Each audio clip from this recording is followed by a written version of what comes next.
We're going to talk about a one-man protest, as I was saying before the break. On Saturday, big Pride march here in London. LGBTQ plus community out in strength, in force.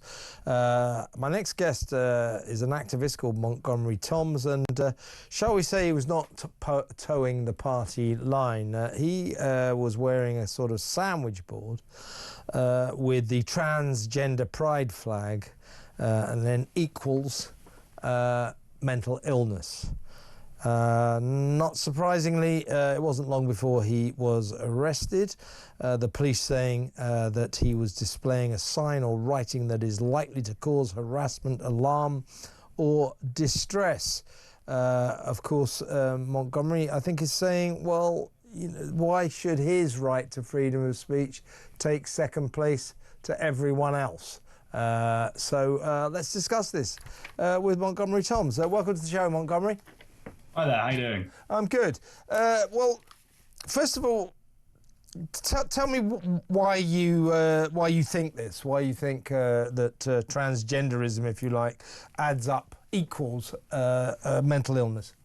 Yeah, absolutely. I mean, this was clinically recognised until a couple of years ago when everything started to change, even by the World Health Organization, recognised kind of identifying in a different body or as a different gender, a different sex even, you know, as being a mental illness. So what I'm saying was once commonly accepted. But of course, we've seen a massive shift and we've seen just this cult-like mentality take over the West, especially the UK, with the words mental illness suddenly becoming scary. But look, if I said to you, I want to amputate my left leg because I feel like I should only have one leg, you'd look at me and say, you're mentally mental ill. illness. So I honestly do feel it's the same thing, and we should have the freedom to be able to express that. The fact that I get arrested for making a statement like that is ludicrous, and it just continues to reinforce this two-tier system that we've got in this country.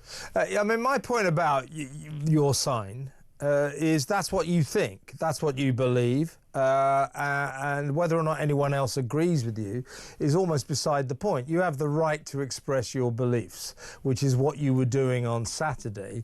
Now, the police, of course, said, well, you're going to antagonise everyone. Everybody else here is a pride guy, a pride person. They're having great fun, and this is going to antagonise, cause harassment, alarm or distress.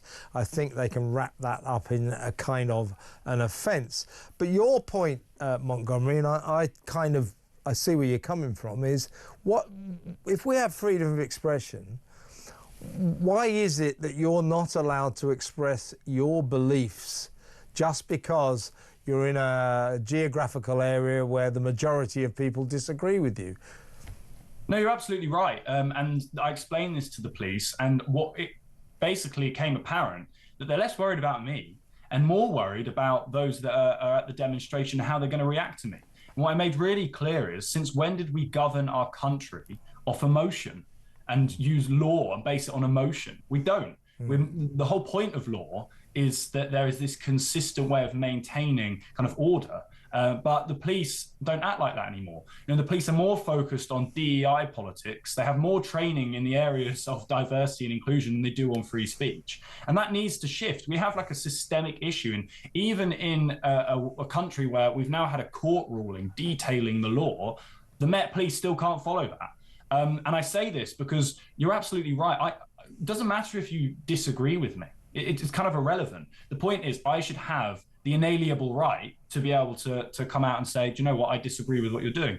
And the thing is, there's so little opposition to, I would honestly call it a mob of people, that I feel someone needs to put it there. And obviously the police felt it was antagonistic, and to an extent, maybe there's some truth in that. But again, that's not law. You're not enforcing law there. You're enforcing an opinion and emotion, and that's not how we're supposed to govern a country.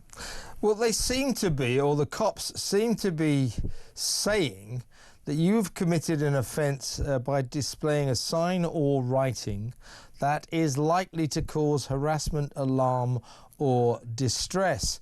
I mean, what is that offence? Okay, so very interesting you say that, because I was arrested under Public Order Act, but I wasn't charged. I was actually put on something called a pre-charge, but that still gives them the ability to place bail conditions. So currently, I am banned from the city of Westminster, which is, number one, a place where I need to work. So I am challenging this, of course, and hopefully I'm going to get this thrown out. But for wearing a sign, I was arrested, detained for 9 to 10 hours, put in solitary, put for a really patronizing interview with 2 officers, and then banned from the city of Westminster and told I have to return to Charing Cross Police Station in October in order to understand whether I'm going to be charged or not. And this is all for expressing my opinion. I mean, this is the UK now. This is what we're dealing with.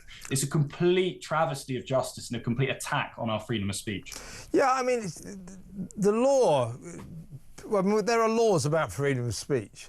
In fact, we're supposed to have freedom of speech. And I'd be interested to learn how it is exactly that if you express an opinion in an environment where the majority of people there don't agree with you, I'd be interested to know what the law is that says you can't express that opinion because it's going to offend the majority. I don't think there is such a law, is there?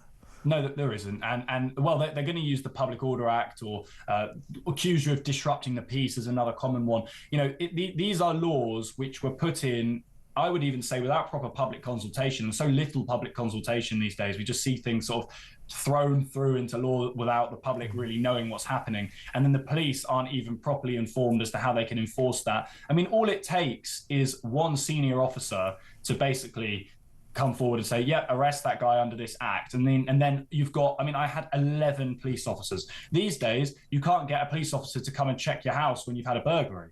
And yet I've got 11 arresting me for a sign. I get the impression that the majority of people in the UK or England, or let's say London, would be more interested in the police doing their job rather than arresting me for having an opinion. You know, it's just chaos. It's ridiculous. Did you get the feeling that the many cops who were involved in your arrest, did you think that they were disapproving of you? Well, I'll give you an example. You may see in the videos, I used the term these people. I said, so are you admitting that these people are what, dangerous? And I was making the point in saying, you're claiming I'm, you know, saying I'm causing alarm and distress, but why is that my problem? That's their problem. And his response to that was, well, I don't know what you mean by these people. So I suppose he wanted to be a little bit sort of virtuous in defending the fact that that's not an okay term to use. So is that political correctness gone mad, I suppose. But I did get the impression, and in the interview, it was quite amusing because you could tell that the young guys that were interviewing me were, you know, I can't assume really, but I would say that they probably politically completely resented me, but they still had to go ahead and do their job.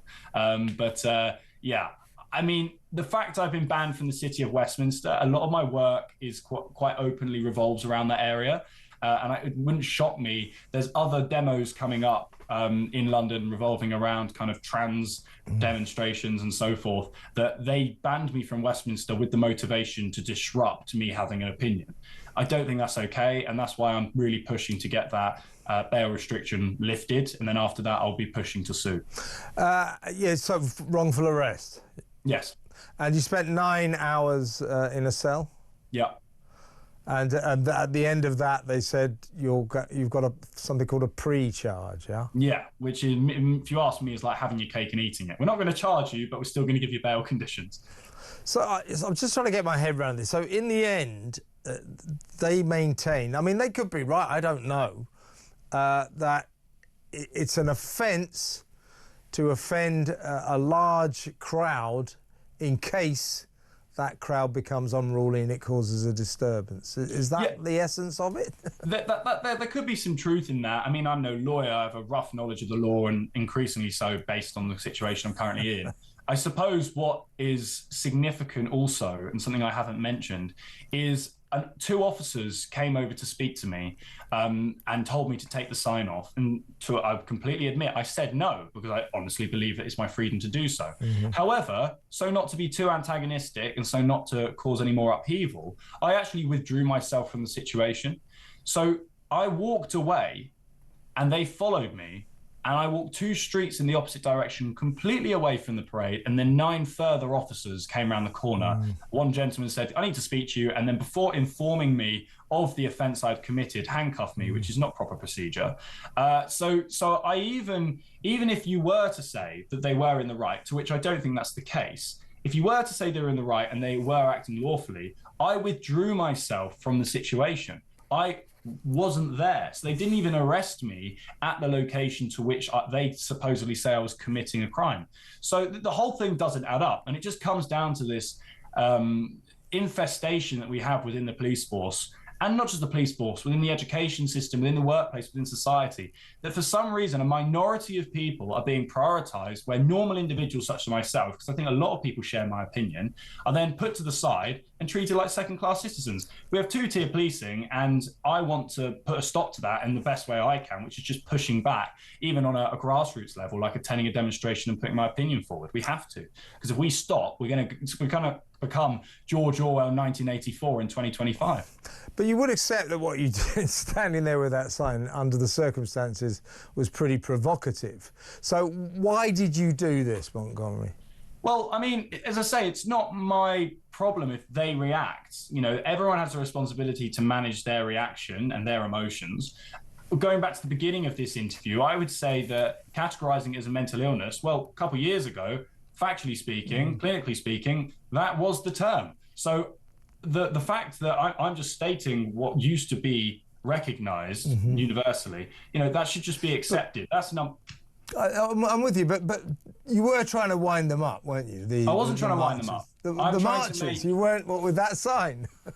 If they get wound up, again, that's not my problem. I was not going there to wind them up. What I'm going there to do is be, essentially, I'm annoyed. I've been affronted, and not just me, a lot of other people. People have lost their jobs over making this claim. People have lost their relationships. People have been isolated within schools and colleges and universities. You know, we have a right also to be emotional and annoyed at the fact that this mob of individuals that claim there are multiple genders, which truly isn't the case, are suddenly a minority which are attacking the majority. And I didn't go there to wind them up as such, but I definitely went there to assert my point, assert my opinion, and also engage in rational, respectful debate. Now, I'd love to offer you some examples of that, but sadly, I was arrested before I had the opportunity to do so.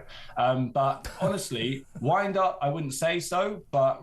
How did the crowd react to you? Did you get a lot of jeering? Initially, I got, obviously, a lot of people taking photos, a lot of people pointing, a lot of people laughing. I can absorb all of that. As I said, I'd love to offer you some more kind of information on that, but I was arrested before anything really took place. But, you know, I didn't get positive interactions. Why would I? Obviously, I assumed I wouldn't. But someone out of principle has to take action and push back against the minority attacking the majority. And I'm just a normal guy. And a lot of people, I'm sure, listening to this would 100% agree, at least. There's not multiple genders. I don't even believe in gender. I believe there are two sexes, and it's as simple as that. And the court has ruled that. So why isn't that universally accepted? I'm taking your points, Montgomery. My last question to you is: you said that you've now been banned from the city of Westminster or the area of Westminster. Yeah. Is that because there are more LGBTQ events coming up? Is that why you've been banned, or if not, why not? Why have you been banned? I can't say for sure. I mean, it's a great question. I can't say for sure. I can assume so. I mean, a lot of my campaigning and a lot of my work revolves around Westminster, so I can imagine that potentially that was a motivation from the Met Police to sort of disrupt that. I mean, it's specifically for 3 months, and then after that, it may be extended unless I get it thrown out earlier through an application. But yeah, I mean, I'm not going to say no, but I can't for sure say yes. But it wouldn't shock me in the slightest if that was a motivation to try and disrupt and attack ultimately my freedom of speech and freedom of expression. Yeah, I think that's the root of this. You know, it's freedom of speech, freedom of expression. Really good to talk to you, and keep us posted on developments. Thank you so much. Really appreciate it. Thank you, mate. That's Montgomery Toms, a freedom campaigner, it says here. What do you make of that? I mean, you know, it doesn't, as Montgomery was pointing out, it doesn't really matter whether or not you agree with what his placard said, that, you know, transgender equals mental illness. It's not about whether or not you agree with him. It's about whether or not he has the right to make that public protest, if you like, or that public statement. And is it right that just because he's doing that in a situation where there are many thousands of people marching on Pride, people who won't like what he's doing, is it right that his freedom of speech is basically squashed? is deprived. He's deprived of that, you know, in fact arrested, just because it might offend the crowd. Is that right?